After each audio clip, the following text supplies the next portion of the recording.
Netflix's Q2 report came out, and apparently they lost 1 million subscribers in the second quarter of this year, which we already saw that at the beginning of the year, they lost 200,000. The next month, they lost another couple 100,000, and they had projected that they were going to lose a couple million over the next few months. I have myself and my team out making great content and acquiring great content, but if 1 out of 10 times you push play, it didn't work, we'd be toast. Way back in 2019, it was and there were more than a few outlets and fans. I don't know why Netflix would have even continued with it, because like it's only going to damage their brand and make them look bad. Like you probably should be paying money to not have it shown. Saying that possible, actually releasing the show. And let's just I don't know why they released it. They should have just canceled it. That's fine. But what I'm saying is that a lot of people obviously don't like this type of content. And I guess bringing in a new White Wolf at this point in the season, a bold move and a tall order for Liam. And of course, he wanted to honor the character that had already been set up because he knows that he's stepping into a role. But at the same time, he wanted to make sure that his performance was authentic, that it felt like him, that he wasn't playing and mimicking anything. And so I'm the most annoying guy on set because I'm saying, excuse me, you do realize that this should be happening and they wouldn't do that, and you haven't read this, that means this would be impossible. And everyone's just going, Henry, just shut up and do the thing. And I'm like, I don't want to do the thing because he wouldn't do it this way, and he can do it. But now I think that's just so unfair to the guy. Are we really gonna blame everything and scapegoat this guy? Well, think about it. If the show was so great, why did the first guy leave? It's so unfair. Promote this thing until a month before it came out. They knew that switching from like Henry Cavill to Liam Hemsworth, as downhill as the franchise has gone, everybody knew that even they knew it'd be shit. Were we expecting this? Witcher Season 4 is sitting at 17% audience score on Rotten Tomatoes right now. I agree with the responsibility of that lays at the feet of one woman, the aforementioned Lauren Schmidt-Hissrich, who has finally gotten everything she wanted, complete control of an epic fantasy series on Netflix without the shackles of Henry Cavill. And how did it turn out? Well, about as bad as you would expect. It's time to talk about I can make whatever I want. I've got him on a farm milking people. I'm gonna send him to the ladies with the red bonnets on. Because everyone can have their version. Everyone shouldn't. Everyone doesn't matter enough to have their version. What matters is the millions upon millions of people which have bought the games, and they deserve to be represented. Lauren doesn't. Lauren's irrelevant. I'm not sure why Lauren's the showrunner. She already scared off the best asset that the series has. Getting rid of Henry Cavill and keeping Lauren would be like losing a Wagyu steak and having it replaced with a carrot. I mean, sure, both. You won't believe what happened when Netflix tried to turn its biggest fantasy hit into a long-term empire. The Witcher, once the pride of their streaming lineup, suddenly became the face of fan revolt. Apparently, The Witcher 4 is, well, you know, so bad it got cooked. It did. It got completely cooked. It's totally dead. Siri, are you here? It is. This show was going down the shitter for years. People were hating this show for years. And the numbers were already brutal. Critics divided, audience ratings sliding, and the comment sections filled with one word: betrayal. Viewers who'd celebrated Henry Cavill as Geralt of Rivia now felt the soul of the show had vanished. Reports claim Netflix expected another Game of Thrones-level franchise. Instead, they walked straight into chaos.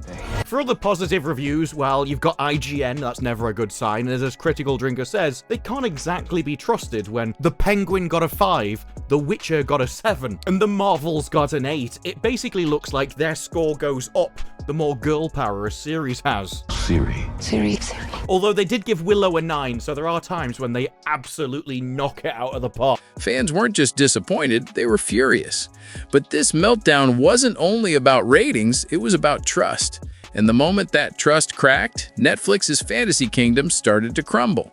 But how did one casting change spark a digital riot that even Netflix couldn't control? The moment Henry Cavill's exit was confirmed, everything changed. Online communities that had once championed the series turned overnight. Hashtags like Bring Back Henry and Not My Geralt began trending within hours. The Witcher was supposed to be 7 seasons, but it was abruptly cut down to 5 after Henry Cavill left, and Lauren Hissrich is lucky she got that. But she does say, are there more stories? Maybe. Well, actually, there's a lot because you skipped them, but this one has to end at this point. So I think it's a nice time for all of us to step back a little bit. And that probably has a lot to do with the audience stepping back a long time ago. Fans posted clips from earlier seasons pointing out how Cavill had fought to keep the lore authentic. They claimed he understood the world better than the people writing it. Suddenly, social media turned into a battlefield.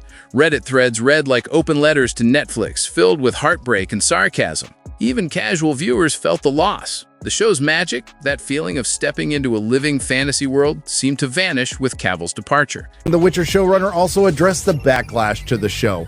No one's taking the books away. No one's taking the video games away. Everyone can have their version of The Witcher. Unfortunately for you, Lauren, it turns out no one wanted your version. And while audiences were grieving, inside Netflix, executives were reportedly scrambling to figure out how this had spiraled out of control. At first, everything on The Witcher set looked perfect. Glossy, confident, unstoppable. But behind the smiles, small cracks were starting to form. And as anyone in Hollywood knows, when creative passion meets corporate pressure, it's only a matter of time before something breaks. Fans started noticing subtle shifts between seasons. I think the strangest of the positives is CBR, though. Liam Hemsworth Geralt silences the haters. What, you mean like the critics? Do you mean the professional top critics? They've been silenced, yes. Probably because they left and didn't finish the series. They're not watching any more of this tripe. That's why they don't need to talk about it anymore. This season of The Witcher is make or break for... The tone felt different. The writing didn't hit as hard. The dialogue, once sharp and grounded, started to sound like it came from a different show. And for a fandom as loyal and detail-obsessed as The Witcher's, that was enough to raise eyebrows. Theories began circulating. What was going on behind the curtain? Reports from entertainment blogs suggested that Henry Cavill, a self-proclaimed fan of the original novels, was becoming frustrated by how far the adaptation was drifting from the source material. Some insiders hinted that he'd quietly pushed for a more faithful tone, gritty, morally complex, and true to the book's philosophical edge. Others claimed the writers wanted more humor, more mainstream appeal, more streamable moments. These accounts were never confirmed, but they painted a picture of creative tension, two visions colliding at the heart of one of Netflix's biggest shows. Fans dug up every interview they could find. Cavill's polite but careful phrasing became the stuff of internet detective work. When he said he wanted to, quote, honor Sapkowski's world as best as possible, Reddit threads lit up. Viewers dissected every word, searching for hidden meaning. Was he sending a message? Was he unhappy? Or were fans reading too much into it? Nobody knew for sure, but mystery fuels engagement, and engagement was off the charts. The alleged rift wasn't just about storylines, it was about values. Henry represented passion and authenticity.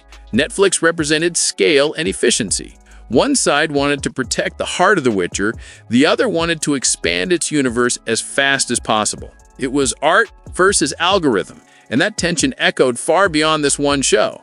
It reflected a bigger question simmering across Hollywood. Who really controls the story? The creators or the corporations? By mid-production, speculation turned into full-blown debate. Some crew members reportedly left over creative differences. Unverified posts on fan forums described friction and burnout in the writing room. The media ran with it, turning every hint into a headline. Is Netflix losing control of its biggest fantasy series? One outlet asked. Sources say Cavill clashing with showrunners, another claimed. Again, no one confirmed these details, but the damage was done. The public had decided there was trouble in paradise. What made it worse was the silence. Neither Cavill nor Netflix addressed the rumors directly. There were no denials, no clarifications, just business as usual. But in the social media age, silence doesn't calm storms, it feeds them. Fans began filling in the blanks themselves, spinning stories that felt too real to dismiss. By the time Season 2 dropped, the cracks weren't invisible anymore. They were right there on screen. The pacing felt rushed. Entire storylines from the books were altered or skipped. Characters fans had loved for years suddenly acted out of character. And when critics began mentioning inconsistent tone and narrative confusion, the online conversation exploded. Viewers didn't just feel disappointed, they felt betrayed. This wasn't just a TV show anymore, it was a battle over creative integrity. Every fandom has its breaking point, and The Witcher's was nearing its own. Viewers weren't angry because the show was bad, they were angry because it had so much potential. They saw what it could have been, and that's what made it hurt more. Every rumor, every whispered story about behind-the-scenes tension only added fuel to the fire. And somewhere between the lines of contracts, scheduling, and studio notes, The Witcher began to lose the one thing that had made it magic in the first place: unity. What had started as a dream project was now becoming a power struggle. And as we'd soon learn, that rift behind the curtain wasn't just a rumor, it was the spark that would ignite everything that came next. Once the idea of internal turmoil hit social media, the fire spread. Posts claiming Netflix execs furious over Witcher collapse shot up the trending charts. YouTubers dissected every frame of interviews. TikToks exaggerated the drama, and memes compared the show's decline to a slow-motion train wreck. Petitions started circulating, hundreds of thousands of signatures begging Netflix to course correct. Some even asked the company to bring Cavill back at any cost. It didn't matter whether the leaks were real, the belief was real. For the first time, it felt like the fans had taken over the narrative, and Netflix, the streaming giant that had rewritten entertainment itself, suddenly had no control over its own story. But the biggest blow wasn't the backlash. It was the ghost haunting every discussion: Henry Cavill himself. Even after Henry Cavill left The Witcher, he never really left the hearts of its fans. His presence lingered like a ghost, haunting every discussion, every comment section, every clip that resurfaced on social media. It didn't matter what Netflix released next. For millions of viewers, there was only one Geralt of Rivia, and he had already walked away. Clips from old interviews began flooding timelines again. Henry talking about his love for the Witcher novels. Henry describing his respect for the lore. Henry smiling as he explained how much the world of monsters and moral ambiguity meant to him personally. In one interview, he said, "As long as the show stays true to the source material, I'll keep showing up." To fans, that wasn't just a statement. It became a prophecy. When the creative direction started to drift, many viewers pointed back to that moment. They said, "He warned us." It became the quote that defined the downfall. Suddenly, every behind-the-scenes rumor felt more believable. Reports suggested Henry had clashed with the writer's room over changes that strayed too far from the books. Some claimed he fought to protect the integrity of Geralt's character, while others believed he'd grown frustrated with how shallow the story had become. None of these claims were confirmed, of course, but by then, perception had already hardened into legend. The fandom turned Henry into a symbol. He wasn't just the White Wolf anymore, he was the last defender of the Witcher's soul. When news broke that he'd been replaced, the announcement didn't feel like a casting update, it felt like a betrayal. Fans didn't just see Netflix replacing an actor, they saw the company replacing authenticity with calculation. And it wasn't just about Henry's looks or charisma, it was the passion. You could feel it in every performance. The way he carried the sword, the way he delivered lines that only someone who loved the books would understand. Viewers connected to that energy. They felt that the man under the armor believed in the world he was protecting. And when he left, that energy evaporated. Social media turned into a digital shrine. Memes, edits, fan tributes, all celebrating Cavill's Geralt as the definitive version. Hashtags like "Long Live the White Wolf" trended worldwide. On Reddit, threads compared his portrayal to legendary fantasy performances, from Viggo Mortensen's Aragorn to Sean Bean's Ned Stark. The consensus was clear. Henry wasn't just playing Geralt, he was Geralt. Meanwhile, speculation kept swirling about what had really gone down. Some entertainment outlets suggested creative tension between Cavill and certain members of the production team. Others said it was simply scheduling conflicts and exhaustion. No one outside those closed doors really knew. But when fans are emotionally invested, uncertainty turns into myth. That's how the ghost of Geralt was born, not as a rumor, but as a movement. Every teaser for the next season was met with comments like, "It won't be the same," or "Geralt died with Henry." Even the new actor stepping into the role was met with unfair comparisons before a single scene aired. The audience wasn't rejecting him personally, they were rejecting what his casting represented. The moment the story lost its anchor. And through it all, Netflix stayed silent. No clarifying statement, no real outreach to the fanbase, just polished marketing campaigns pretending everything was fine. But silence in the internet age speaks louder than words, and the quieter Netflix got, the more powerful Henry's legend became.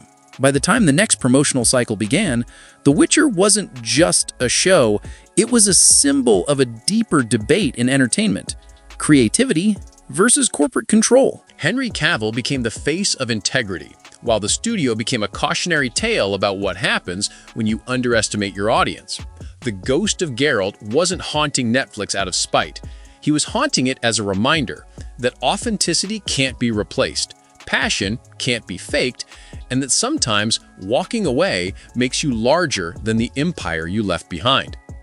And as that ghost grew louder, Netflix realized it wasn't just losing an actor, it was losing the trust of the very fans who had built its legend.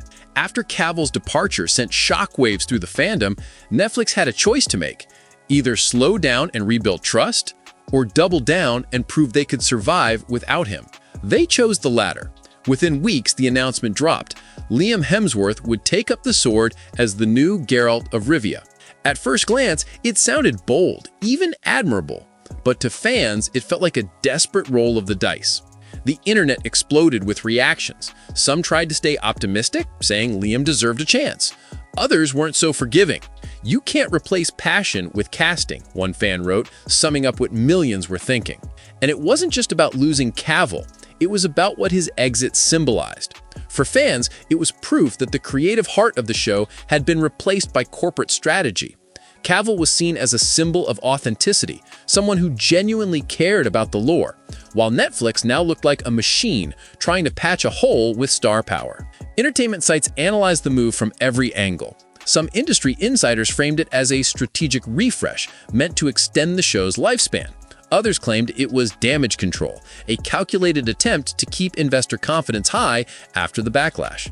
None of these theories were confirmed, but together they painted a picture of a studio scrambling to maintain control over a narrative slipping out of their hands.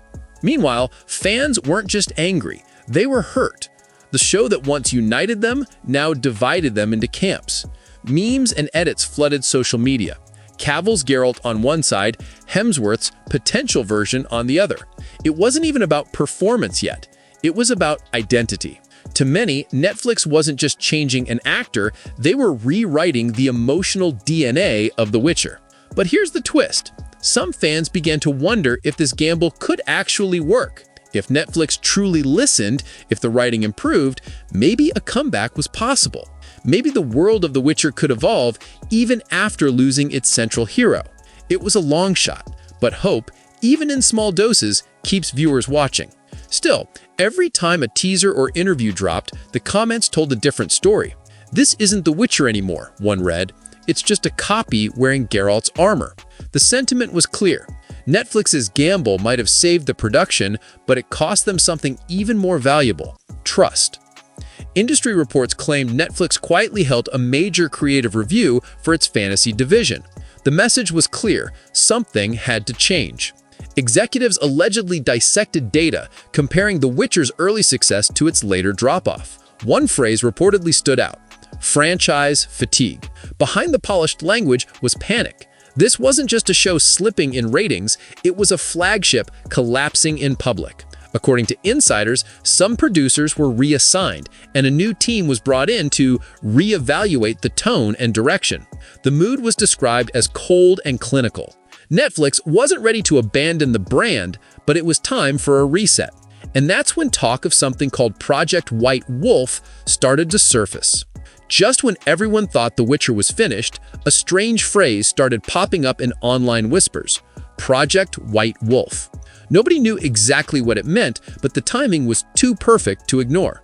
Fans on Reddit claimed it was Netflix's secret plan to repair the franchise. Entertainment blogs called it a creative resurrection. Even industry trackers admitted something mysterious seemed to be moving behind the curtain. The name alone caught people's attention. White Wolf isn't random. It's Geralt's title, the nickname that defined him across novels and games. So when that phrase began circulating, fans immediately linked it to a possible reboot. Reports suggested that Netflix might be quietly developing a new vision for the continent, one that leaned harder into the books and darker tone of the original stories. Some even believe the company wanted to distance itself from the divisive seasons and start fresh under a different banner. Online, the idea of a White Wolf reboot started to sound like a redemption quest. Fans wrote mock trailers, concept posters, even fantasy casting lists. Some dared to imagine Henry Cavill returning, if only in voiceover or a short cameo, to pass the torch. Others insisted that the project should stand alone, a symbolic fresh start without old baggage. Either way, the buzz revived interest in a franchise everyone had declared dead just months earlier. Industry insiders, quoted anonymously in trade outlets, claimed that Netflix executives were aware of the chatter and privately encouraged it. "Let the fans dream," one article paraphrased an unnamed source as saying. "If they're speculating, they're still emotionally invested." Whether that quote was genuine or not didn't really matter. The rumor itself kept the conversation alive. Meanwhile, YouTubers and analysts began noticing subtle signs, new domain registrations with suspiciously Witcher-like names, concept artists posting cryptic sketches, job listings hinting at a fantasy-based narrative project. None of it proved anything, but together it painted a picture of movement, a quiet, creative reboot taking shape under the radar. And then came the debate. Could Netflix even pull off a reboot after losing so much goodwill? Some viewers felt it was too late. Others argued that fantasy worlds live on reinvention. After all, look at how Batman or Spider-Man keep returning stronger after failure. Maybe The Witcher could do the same. Maybe White Wolf was more than a project name, it was a promise. Still, even the most optimistic fans kept their skepticism. They'd been burned before. No one wanted to fall for glossy marketing again. What they wanted was sincerity. Writers who respected the lore, showrunners who listened, performances that carried heart instead of algorithms. "We don't need another spectacle," one viral tweet read. "We just want the story we were promised." And that's why Project White Wolf matters. Even if it never officially existed, it represents the hope that somewhere inside Netflix, someone still believes the world of The Witcher deserves better. That creative passion can still outrun corporate strategy. It's the idea that maybe, just maybe, the legend could rise again. Because if there's one thing the fans of The Witcher have proven, it's that they don't give up easily. The continent might be scarred, the White Wolf might be gone, but legends have a way of returning when the world needs them most. And if the whispers are true, then the rebirth of Geralt's world may already be underway, quietly, cautiously, waiting for the right moment to strike back. When the storm finally settled, Netflix was left with a hard truth. The Witcher wasn't just another show. It was a lesson in how not to handle your audience. Fans don't forget when passion meets corporate ego. Viewership declined, trust eroded, and every new fantasy release was suddenly compared to The Witcher mistake. Even with new seasons in development, the question lingered. Was it too late to win people back? Henry Cavill moved on to new projects, but his shadow never really left. He became the standard fans measured authenticity against. Netflix might still own the rights, but the fandom owns the legacy. And once the fans decide you've broken their world, no marketing campaign can repair it. Still, whispers of redemption keep spreading, and that's where the story turns again. Now, reports hint that Netflix hasn't fully given up. There's talk of spin-offs, maybe an animated revival, and constant chatter about a full-scale reboot down the line. Whether that ever happens doesn't matter yet, because the legend of The Witcher has already outgrown the show itself. Fans continue debating, hoping for a return to form, while new viewers stumble onto old clips of Cavill and wonder what went wrong. It's become a story about loyalty, creativity, and what happens when a company underestimates the people who built its success. Maybe The Witcher will rise again, stronger, wiser, and truer to its roots. Or maybe it'll remain a cautionary tale about the price of arrogance in modern storytelling. Either way, one thing's certain, this saga isn't over. It's just waiting for the next chapter to be written.